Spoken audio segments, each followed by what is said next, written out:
nossa série de mensagens, a série que nós criamos, que é Contramão, o Evangelho em uma cultura de relacionamentos descartáveis. Então nós estamos analisando, à luz da Bíblia, à luz do Evangelho, como nós podemos remar contra a maré da nossa cultura, uma cultura de relacionamentos descartáveis, relacionamentos líquidos, né? Uma cultura em que as coisas não são mais sólidas, as coisas se esboroam no ar. Então nós estamos analisando isso. É interessante que a Camila, ela está terminando a graduação dela em teologia. Ela está fazendo teologia na Faculdade Teológica Batista de São Paulo. E aí inventaram um curso lá que se chama Pós-Modernidade e Modernidade Líquida. Aí quando eles anunciaram, ela falou: nossa, que interessante, tem tudo a ver com o que a igreja está pregando, né? E eu tinha feito a série antes deles anunciarem isso, obviamente. Aí eu falei: estamos no caminho certo, porque eles entenderam que é importante lá os alunos de teologia entenderem, compreenderem o mundo líquido e como isso afeta a experiência de fé das pessoas. É o que a gente está refletindo aqui. Falamos sobre vários tipos de relacionamentos e hoje a gente vai encerrar com esse título aqui: desenvolvendo um relacionamento profundo com Deus. Eu convido vocês a abrirem a Bíblia de vocês no Evangelho de João, capítulo 15. Nós vamos ler os versos de 1 a 10. Evangelho de João, capítulo 15, dos versos de 1 a 10.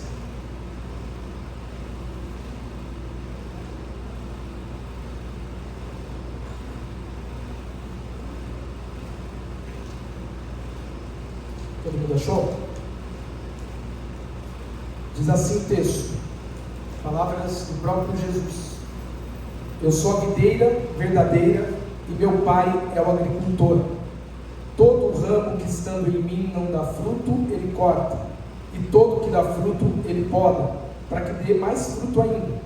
Vocês já estão limpos pela palavra que lhes tenho falado. Permaneçam em mim e eu permanecerei em vocês. Nenhum ramo pode dar fruto por si mesmo, se não permanecer na videira. Vocês também não podem dar fruto, se não permanecerem em mim. Eu sou a videira, vocês são os ramos. Se alguém permanecer em mim e eu nele, esse dará muito fruto, pois sem mim vocês não podem fazer coisa alguma. Se alguém não permanecer em mim, será como um ramo que é jogado fora e seca. Tais ramos são apanhados, lançados ao fogo e queimados. Se vocês permanecerem em mim e as minhas palavras permanecerem em vocês, pedirão o que quiserem e lhes será concedido. Meu Pai é glorificado pelo fato de vocês darem muito fruto, e assim serão meus discípulos. Como o Pai me amou, assim eu os amei. Permaneçam no meu amor. Se vocês obedecerem aos meus mandamentos, permanecerão no meu amor, assim como tenho obedecido aos mandamentos de meu Pai, e em seu amor permaneço. Vamos orar. Fala conosco, Senhor, queremos ouvir a Tua voz, que o Senhor possa nos transformar à luz da Tua palavra. Em nome de Jesus é que oramos. Amém. No ano de 1962, o grande teólogo, considerado por muitos o maior teólogo do século XX, o Karl Barth, ele fez uma visita aos Estados Unidos. Ele era um teólogo suíço, ele foi visitar os Estados Unidos, visitou igrejas, visitou capelas, visitou seminários teológicos e algumas universidades. E numa dessas visitas, ele esteve na Universidade de Chicago, falando sobre teologia para alunos daquela universidade. E no momento ali das perguntas e respostas, um aluno levantou as mãos e fez uma pergunta para o Barth, que já era um senhor de idade. Perguntou assim: Doutor Barth, qual foi a mais preciosa lição que o senhor aprendeu com os seus estudos teológicos? Ele fez essa pergunta para aquele que foi considerado o maior teólogo do século XX, um homem que escreveu profundas obras teológicas, dezenas e dezenas de obras teológicas. E aí todo mundo aguardava uma resposta profunda, uma resposta talvez na qual fosse mencionado o grego, o hebraico, alguma coisa do gênero. E o Bart, ele respondeu o seguinte: Cristo me ama, sim eu sei, pois a Bíblia assim me diz. Que é uma canção de criança. Talvez você aprendeu essa canção quando criança na sua igreja. Eu aprendi na igreja batista essa canção, um trechinho dessa canção, que diz assim, canção de criança: Cristo me ama, sim eu sei, pois a Bíblia assim me diz. Ele disse essas palavras, respondeu desta maneira. A lição mais profunda que ele aprendeu em todos os anos de estudo teológico foi essa, de que ele era profundamente amado por Deus. E essa história, esse episódio, nos ensina algo, que o mais importante não é sabermos informações sobre Deus. O mais importante na nossa caminhada de espiritualidade não é entendermos questões teológicas, sabermos um corpo de doutrinas, mas é sermos conhecidos por Deus e conhecermos a Deus, experimentarmos o amor de Deus. E o Bart, grande teólogo, tinha com ele essa convicção de que Deus o amava profundamente, porque a Bíblia assim o diz. Ou seja, era alguém que desenvolvia um relacionamento profundo com Deus. Relacionamento com Deus, na verdade, é o propósito da nossa existência. Não sei se você tem crises existenciais. Eu tenho. Não sei se você tem, mas eu tenho. Eu acredito que todos têm algum tipo de crise existencial. Crises, você acorda pela manhã e às vezes não vê tanto propósito naquilo que você faz. Crises, às vezes em algum momento da tua vida as coisas estão indo bem, você fala: Deus, o que o Senhor quer de mim? O que o Senhor deseja de mim? Talvez você é alguém que está enfrentando alguma crise nesse sentido, e você não sabe muito bem o que Deus deseja de você. E eu vou responder aqui o que a Bíblia já diz. Deus deseja que você se relacione profundamente com Ele. Esse é o propósito maior de Deus para cada pessoa, para cada ser humano na face da terra.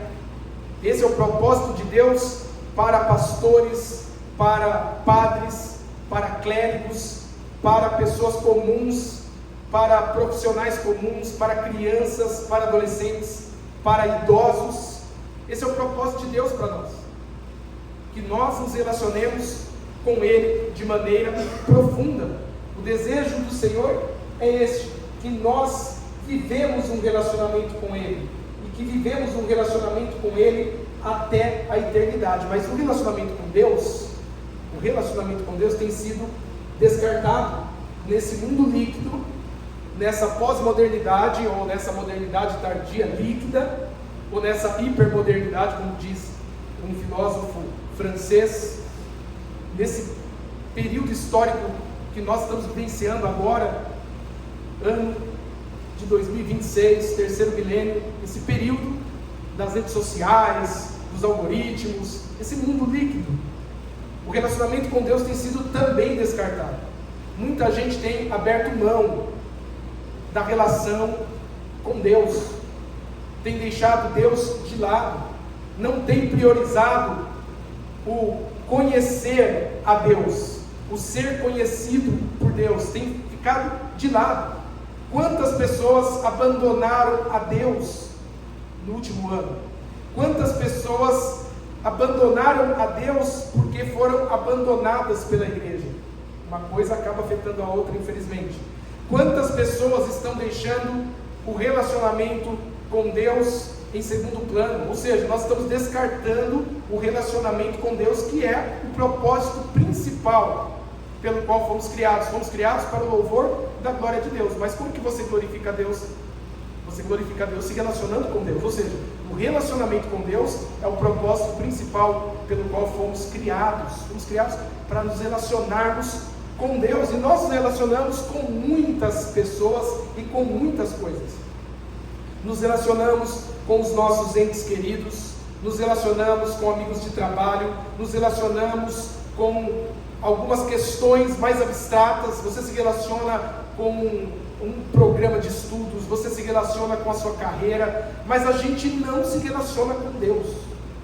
Temos deixado de lado o relacionamento com Deus. E há pelo menos duas razões que nos ajudam a explicar por que isso acontece. Duas razões além da razão de que estamos vivendo nesse mundo líquido, em que as coisas não duram, inclusive o relacionamento com Deus. Vou deixar duas razões. A primeira é essa: porque temos um conceito equivocado sobre quem Deus é. Nós não estamos nos relacionando profundamente com Deus porque a nossa percepção sobre quem Deus é equivocada. Nós temos uma ideia sobre Deus que é a nossa ideia, não é a ideia que a Bíblia expõe. Nós nos relacionamos com a nossa ideia sobre Deus. Você tem uma ideia sobre Deus, e aí você se relaciona com essa ideia sobre Deus, ou com Deus que você criou a sua imagem e semelhança. E por isso você muitas vezes está equivocado. Você está equivocado, acreditando relacionar-se com Deus, quando está se relacionando com uma ideia que você criou, ou que passaram para você. E são várias ideias equivocadas que nós temos sobre Deus. Eu quero mencionar aqui um livro que eu li na minha adolescência, vale a pena a leitura, tá? Do J.B. Phillips, que é esse livro aqui, O Seu Deus é Pequeno Demais, no qual ele passa algumas visões. São 12 visões equivocadas sobre Deus. Eu não vou mencionar 12, vou mencionar algumas visões que se encontram no livro, esse livro que foi escrito por esse grande tradutor da Bíblia. Uma das visões é o policial residente. Muita gente se relaciona com Deus acreditando que Deus é como se fosse um policial, alguém que está caçando os seus pecados. É a imagem que muita gente tem. Deus é aquela figura que está ali para ver se você comete pecados, se você comete erros, e aí Deus é implacável com você. Parece que Deus ele não se alegra com você. Deus ele só fica vendo se você erra. E quando você erra, ele te castiga, ou ele te pune, ou ele te confronta, ou ele te dá uma reprimenda. E muita gente tem essa ideia de Deus, gente que veio de igrejas mais assim, rígidas, igrejas que pregam o Deus fogo consumidor, criam essa ideia de Deus, de que Deus é um policial residente, alguém que está sempre me aplicando multas, sempre. Algo dá errado na tua vida, você fala, acho que eu fiz alguma coisa errada, Deus está bravo comigo. É o Deus residente. Também existe a figura do bonachão. Sabe o Deus? Quem que é Deus? Deus está nem aí, cara. Deus é legal, Deus é bacana, Deus liga. Se eu passar a perna numa pessoa do meu trabalho, Deus ele passa uns panos para mim. Eu lembro até hoje que eu assisti um vídeo, talvez você tenha assistido, aqueles vídeos que viralizaram, sei lá, 10, 15 anos atrás, não vou lembrar aqui quanto tempo faz, mas de um cara que ele era usuário de drogas, ele foi preso pela polícia, e aí o entrevistador, lá, o repórter, o policial, começou a perguntar pro cara, e aí, meu, você não tem vergonha não do que você está fazendo? Não sei o quê. E Deus, você não tem medo? Não, ele falou assim, pô, Deus passa uns panos para mim. Tipo assim, Deus não liga se eu faço coisa errada. É o Deus bonachão. Tem gente que acredita que Deus, sabe, no final das contas, todo mundo vai ser salvo, todo mundo vai para o céu, não tem inferno, não tem juízo, nada, não existe nada, não haverá nenhuma punição para as coisas más que são feitas no mundo, porque Deus é o Deus paz e amor, Ele é o Deus bonachão. E muita gente acredita também que Deus é o diretor geral. Sabe aquela ideia do deísmo? O deísmo é uma corrente teológica, filosófica, que acredita que Deus, ele criou as leis naturais, é como se ele tivesse dado corda no universo e virado as costas, deixando, sabe, todo mundo sozinho no universo. Ou seja, tem as leis naturais, mas Deus não se importa com a sua vida, Deus não se importa com os seus problemas. Existe Deus, mas esse Deus não é um Deus imanente, um Deus que está presente no dia a dia da sua criação. A ideia do diretor geral, aquele que sabe tudo que está acontecendo, mas ele não conversa com você, ele não se preocupa com você, ele não atende às suas orações, parece que é até um Deus lá distante. E também uma outra imagem é o Deus manso e suave, sabe, o Deus bonzinho. E Deus é bom, Deus é bom. Mas se você acha que Deus é um bobão, essa é uma visão errada, sabe? No final Deus é manso, Ele é suave e tudo vai dar certo. Gente, existem consequências, e muitas consequências que nós experimentamos de más ações não tem a ver com Deus castigando, tem a ver com as próprias consequências, tem a ver com o salário do pecado. Ou seja, Deus ele é bom, Ele é manso, Ele é suave, mas Deus também é, a Bíblia diz, fogo consumidor. Vocês acham que, por exemplo, pessoas matando crianças, tem pessoas matando crianças, Tem pessoas roubando, sabe, o INSS. Você acha que Deus olha e fala, tá tudo certo? Não, Deus julgará isso. Não sei quando, mas julgará. Deus não se compadece de pessoas que praticam o mal. Deus não se compadecerá dessas atitudes ruins. Não, nunca. Ele se compadece das pessoas, mas nunca das atitudes malévolas das pessoas. E por último aqui, a ideia equivocada do velho grandioso. Deus é um velhinho de barba branca que está sentado no seu trono, e é um velhinho que está lá, às vezes ele olha bravo para a gente, às vezes ele manda um raio. É uma ideia infantil, mas que muita gente tem na mente. E isso atrapalha você de se relacionar profundamente com Deus. E a segunda razão que eu elenco aqui, porque estamos descartando o relacionamento com Deus, não estamos prosseguindo em conhecer a Deus profundamente, é porque amargamos decepções com Deus. Pessoas aqui estão decepcionadas com Deus. Você se decepcionou com Deus porque Deus não respondeu uma oração que você fez. Você se decepcionou com Deus porque você orou durante anos e você não obteve a resposta da sua oração.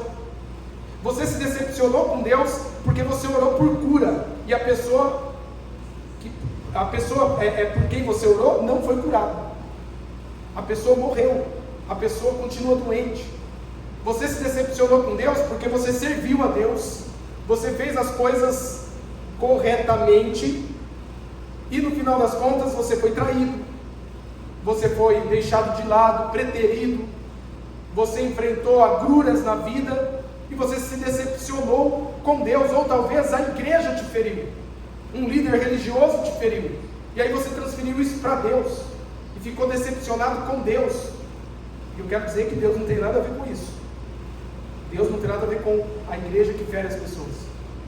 Deus não tem nada a ver com os líderes que ferem as pessoas. Deus não é assim. Se alguém te feriu, se alguma igreja te feriu, Deus não é assim. Deus não te ferirá. Deus não te machucará em vão. Se machucarmos um dia, sempre haverá um propósito, mas Deus não te fere por te ferir. Mas muita gente amarga decepções com Deus porque foram feridas pela igreja, por líderes religiosos, ou foram feridas pela vida. A vida fere. Quando eu era pastor de jovens, eu fiz uma série de mensagens para os jovens que eu liderava, cujo título era A Vida Machuca, mas Deus cura. A vida machuca, mas Deus cura, porque a vida, ela machuca. Tem coisas que não tem a ver com Deus, tem a ver com a vida. Nós não sabemos o porquê que coisas ruins acontecem a pessoas boas, assim como nós não entendemos por que coisas boas acontecem com pessoas ruins. Mas essa questão, por que coisas ruins acontecem com pessoas boas, mexe muito com a nossa teologia, com a nossa cabeça, com o nosso coração, né? Mexe muito. A gente não sabe o porquê. Talvez um dia saberemos. Talvez um dia nós entenderemos isso. Mas o que eu posso dizer é que a vida é assim. Às vezes a vida é injusta. E a vida machuca. Isso não tem a ver com Deus, mas a gente se decepciona com Deus. Por essa razão, nos anos 90, o Philip Yancey, grande jornalista cristão americano, escreveu Decepcionado com Deus. E esse livro causou um grande frisson nos Estados Unidos, no mundo evangélico, nas igrejas, isso no início dos anos 90, porque como pode alguém escrever um livro com esse título, Decepcionado com Deus? Ele conta histórias de pessoas que se decepcionaram com Deus. Ele inclusive havia se decepcionado com Deus, até ele entender que ele precisava voltar-se para Deus, mesmo com a sua decepção, porque Deus sabia da sua decepção. E eu não quero dizer para você isso. Volte-se para Deus, mesmo amargando decepções com Ele. O Filipenses diz assim, de a não confundir Deus com a vida. Isso nos ajuda muito. Agora vamos lá, gente. O nosso maior desafio, como eu disse aqui, é cultivar um relacionamento profundo com Deus e perseverar nesse relacionamento até a eternidade. Eu quero deixar aqui para você, nessa manhã, 3 movimentos fundamentais para desenvolver um relacionamento profundo com Deus, baseado no texto que nós lemos de João, capítulo 15, dos versos de 1 a 10. 3 movimentos fundamentais para a gente desenvolver um relacionamento profundo com Deus. O primeiro movimento é esse: conheça a Deus em Cristo. Conheça a Deus em Cristo. Olha o que Jesus diz no verso 1: eu sou a videira verdadeira e meu Pai é o agricultor. No capítulo 15 de João, nós vemos Jesus iniciando esse discurso, o discurso da videira e seus ramos. Mas esse discurso, na verdade, é uma resposta ao capítulo anterior.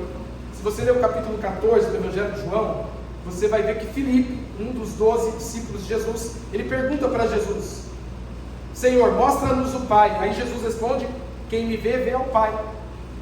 Senhor, mostra-nos o Pai. Mostra-nos o Pai. Qual é o caminho para chegarmos ao Pai? Ele também faz essa pergunta. E Jesus diz assim: quem me vê, vê ao Pai. E aí o capítulo 15, Jesus está prosseguindo nesta resposta da pergunta de Filipe. Então Jesus está dizendo assim, eu vou mostrar quem é o Pai, e vou mostrar quem é o Pai, mostrando quem eu sou. Então, nós precisamos sim conhecer a Deus, mas conhecer a Deus em Cristo. Sabe por quê? Porque nós só podemos conhecer a Deus profundamente em Cristo. Uma pessoa pode conhecer a Deus sem recorrer a Cristo, mas o conhecimento que se terá sobre Deus, preste atenção, isso é teologia. O conhecimento que se terá sobre Deus sem Cristo é um conhecimento básico, é um conhecimento basilar, é um conhecimento que nós chamamos de conhecimento, revelação natural, conhecimento da revelação natural. Ou seja, Deus se revela, e Deus se revela por intermédio das coisas criadas. Deus se revela por intermédio da natureza. Deus se revela por intermédio da história. Deus se revela por intermédio da constituição humana. Então, se você vai estudar, se você se torna um cientista, você vai se deparar com a grandiosidade de Deus. Você pode atribuir isso a Deus ou à natureza. A natureza como um sistema fechado cego, irracional, ou a Deus, um Criador. Mas você vai se deparar com a grandeza de Deus. Se você olhar, eu estou vendo aqui o sol, eu estou olhando para a glória de Deus. Você vê o sol, você olha para o rio Piracicaba, você olha para, enfim, você vai na Exalc, e você vê aquela beleza natural. Você vai para uma praia, você está vendo a grandiosidade de Deus. Quando você olha para a história, estuda a história, você vê como Deus vem guiando o povo dele durante a história, como você vê como Deus preservou o Evangelho durante a história, como Deus tem conduzido a história com mão forte, e você chega à conclusão de que a história tem um começo, tem um meio, e ela terá um final, e existe alguém que está conduzindo a história. E quando você olha para o ser humano, para a constituição humana, você vê um ser que faz poesia, um ser que pinta quadros, um ser que escreve livros, um ser que compõe canções, um ser que tem um senso de estética, um ser que fala sobre amor, que ama, que cuida, que chora, que perdoa. Isso aponta para um Criador. Esse é o conhecimento que se pode ter de Deus sem Jesus, é um conhecimento básico. Mas você não conhece a Deus como Ele é, você não conhece a Deus profundamente se não for em Cristo. Nós conhecemos a Deus como Ele é, na sua profundidade em Cristo, porque Jesus, Ele é a revelação definitiva de Deus, ou como diz o autor aos Hebreus, Jesus é a expressão exata do ser de Deus. Você quer saber como é o Criador dos multiversos? Você quer saber como o Criador dos multiversos lida com o pobre e com o oprimido? Como? Olhe para Jesus. Você quer saber como o Criador dos multiversos, criou tudo, lida com as criancinhas, como a minha filhinha que está ali dormindo? Olhe para Jesus, como que Jesus lidou com as crianças, o que Ele disse sobre as crianças. Como que o Criador dos multiversos lida com as mulheres? Eu não quero saber como os líderes religiosos lidam com as mulheres, porque a maioria deles são machistas, a maioria deles, enfim, são misóginos. Eu quero saber como o Criador do universo, ou dos multiversos, lida com as mulheres. Olhe para Jesus, como Jesus lidou com as mulheres. Como que o Criador disso tudo lida com os poderosos? Olhe para Jesus. Como que o Criador disso tudo lida com as pessoas mais abastadas? Olhe para Jesus. O que Deus pensa, o Criador disso tudo, sobre o dinheiro? Leia o que Jesus disse sobre o dinheiro. O que o Criador disso tudo diz sobre o perdão? Olhe as Escrituras e leia o que Jesus disse sobre o perdão. Enfim, você quer conhecer a Deus profundamente? Você precisa conhecer a Deus em Cristo. Por isso Jesus diz que Ele é a videira verdadeira. Sabe por que Jesus disse isso? É uma pergunta. Por que Ele fala, eu sou a videira verdadeira e meu Pai é o agricultor? Sabe por quê? Porque tem uma razão teológica. Quando você olha o Antigo Testamento, quando você lê o Antigo Testamento, você vai ver que Israel, o povo escolhido de Deus, Israel do Antigo Testamento, tá? Não esse Israel aí que tá, não o Estado de Israel moderno, tá? O Estado moderno de Israel não tem a ver com o Antigo Testamento, são coisas diferentes, tá? O Israel do Antigo Testamento, o Israel escolhido por Deus, ele sempre é apresentado como uma videira ou como uma vinha. Sempre é apresentado como uma videira ou como uma vinha. E quando Deus apresenta, está nos profetas, está no Pentateuco, enfim, quando Deus apresenta Israel como uma videira ou como uma vinha, é sempre no sentido de que Israel, o povo escolhido de Deus, deve frutificar, e ao frutificar vai abençoar o mundo. Lembra que Deus escolhe um povo e por intermédio do povo, desse povo virá o Messias, o Cristo, que é Jesus? Então a ideia é assim, vocês são uma vinha ou uma videira e vocês vão frutificar e abençoar o mundo. Só que todas as vezes no Antigo Testamento em que Israel é apresentado como uma vinha ou como uma videira, também é apontado a falta de frutos de Israel. Olha que coisa interessante. É apontada a falta de frutos de Israel. Então Jesus está dizendo o seguinte: eu sou o cumprimento daquilo que Israel não fez. Israel não frutificou e abençoou, porque Israel desviou-se, adorou falsos deuses, fez maldade a outros povos, nunca fez o que tinha que ser feito, nunca viveu a sua vocação, que era glorificar a Deus e abençoar todas as nações da terra. E Jesus diz: eu sou o cumprimento disso. Por isso ele fala: eu sou a videira verdadeira. Você pode encontrar aqui alguns textos que eu trouxe como referência que falam de Israel. Tem mais outros textos do que esse, tá? Israel como vinha ou como videira. Então Jesus está dizendo isso: eu sou o verdadeiro Israel, o filho fiel, aquele em quem finalmente se cumpre aquilo que Israel deveria ser. Por isso Jesus é a videira verdadeira. Ou seja, nós olhamos para Jesus e enxergamos quem Deus é. Então, esse é o primeiro movimento para a gente desenvolver um relacionamento profundo com Deus, relacionar-se com Deus por intermédio de Cristo. Você está se aproximando de Jesus? Você está conhecendo mais sobre Jesus? Você tem esse desejo de saber mais sobre quem de fato Jesus é? Você tem lido o Novo Testamento, lido os Evangelhos para descobrir com os seus próprios olhos, não pelos olhos dos outros, quem é Jesus?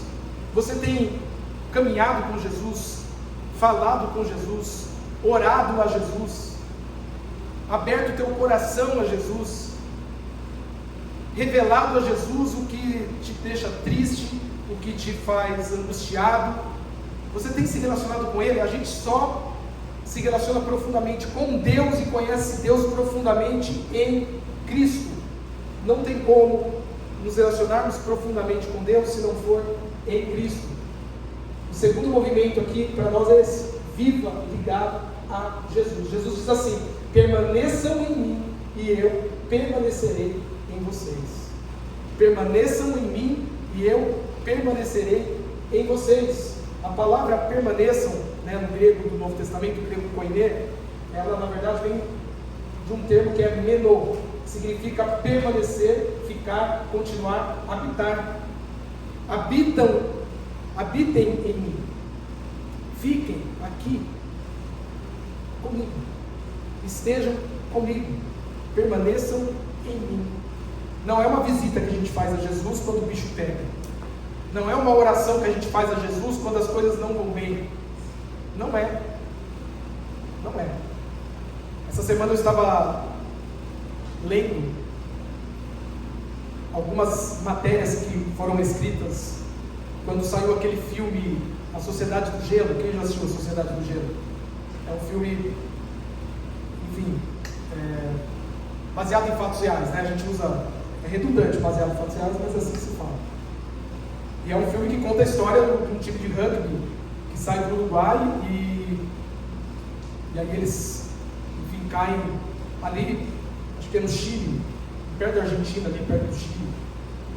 Não vou me lembrar aqui direito, mas eles caem no gelo. O avião, eram 45 pessoas, morrem 16, sobem o restante. No final ficam só 15, e eles comem os corpos mesmo, dos amigos, dos parentes, para sobreviver. É uma história que talvez vocês tenham ouvido falar. E aí eu estava vendo algumas matérias de alguns sobreviventes hoje. E aí perguntaram um grupo de sobreviventes, tá bem velhinho, se naquele período eles ficaram ali, acho que foram 70 dias, se eles se aproximaram de Deus. E aí o cara falou, sim, muito. Ele falou, quando a gente passa por uma situação assim, a gente se aproxima muito de Deus. Então o cara falou, e agora? Você continua assim, muito firme com Deus? Aí ele falou, nem tanto.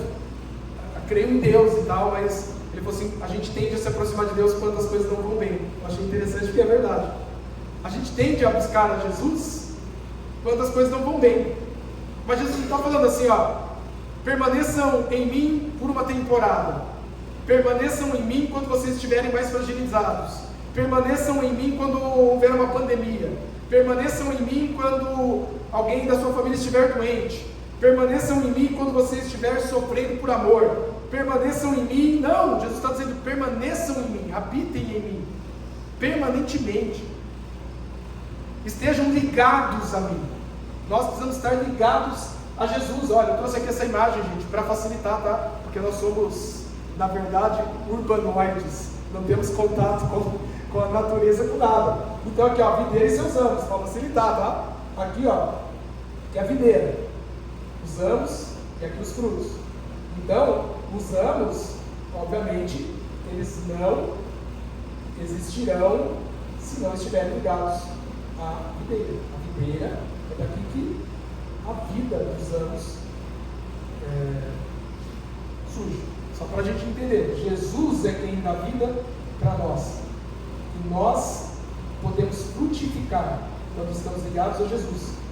E o nosso propósito como discípulos, o propósito do nosso relacionamento com Deus, o propósito desse relacionamento é frutificarmos. Frutificar, manifestar o Evangelho, abençoar pessoas, cuidar de pessoas, amar pessoas, proteger pessoas, orar por pessoas, aconselhar pessoas. Isso é o fruto. E nós damos fruto quando estamos ligados na videira.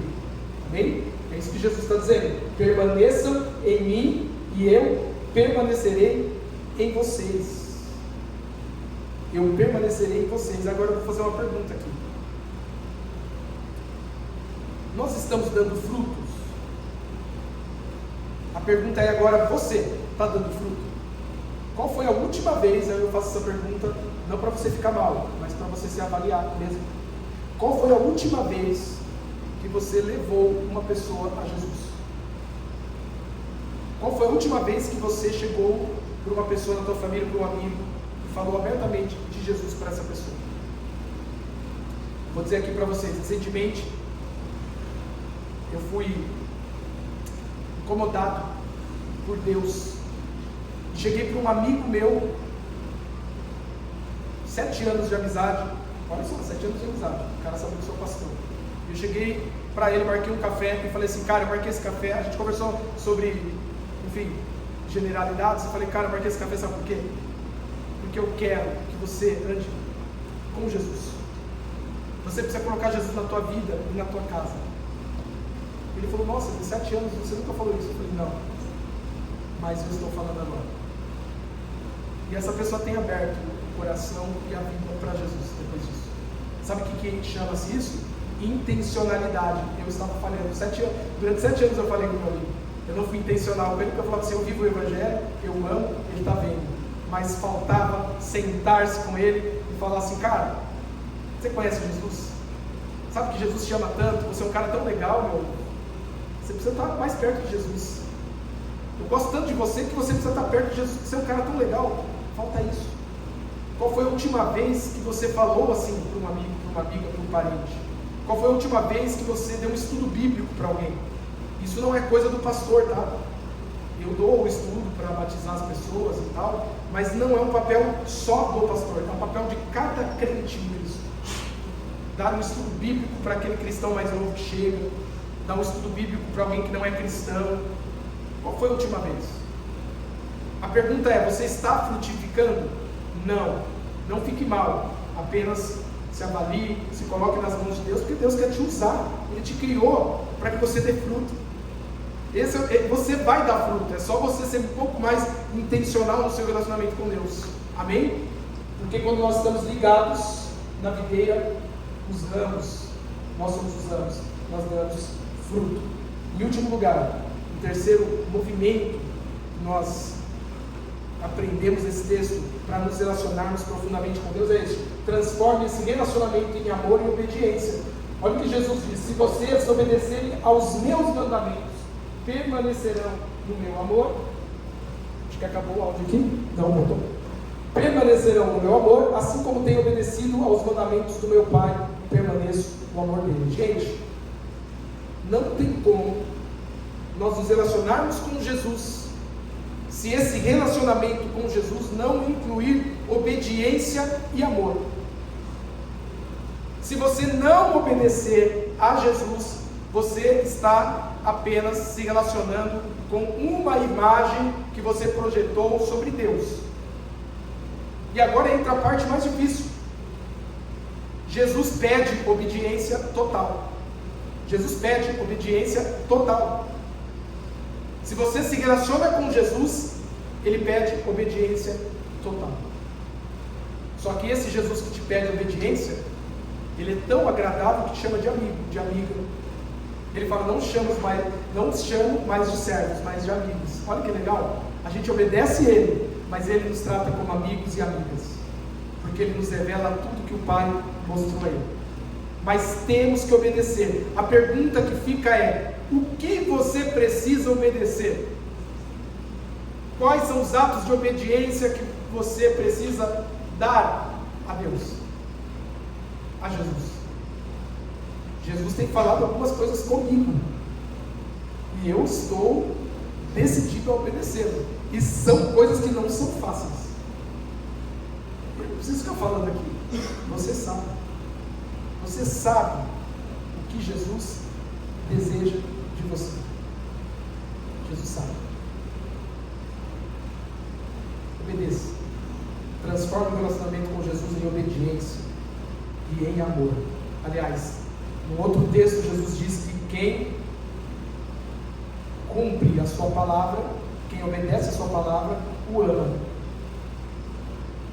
Ama a Jesus quem obedece a palavra dele. Se você não obedece a palavra de Jesus e diz que o ama, isso é, na verdade, balela. Agora, se você obedece a palavra de Jesus, você está manifestando amor a Jesus. Está manifestando verdadeiro amor. Então, para a gente encerrar aqui essa reflexão, essa mensagem, a gente entende que existe um movimento para nos relacionarmos profundamente com Deus. Começa com conhecimento. Conheça a Deus em Cristo. E do conhecimento a gente vai para a permanência.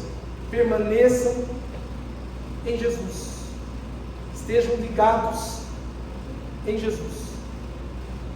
E aí a gente vai para um passo, a gente dá um passo além, que é a obediência e o amor. A gente conhece a Deus, permanece em Cristo e vive uma vida de obediência a Jesus, manifestando amor a Ele. Amém? É isso que Jesus quer de nós. É isso que Jesus quer da igreja alternativa. Essa igreja vai começar a dar fruto. E ela dará fruto, naturalmente ela dará fruto quando todos os membros dessa comunidade, ou quando muitos membros dessa comunidade viverem um relacionamento profundo com Deus. É natural, vai ser natural você convidar amigos para virem no culto, é natural você manifestar o Evangelho no dia a dia, é natural, as coisas vão acontecer, a gente frutificará, amém? Lembrando que o pai é o agricultor, quem faz crescer é Deus, quem faz você frutificar é o pai, amém? Vamos orar então? Vamos encerrar essa reflexão nos colocando diante de Deus.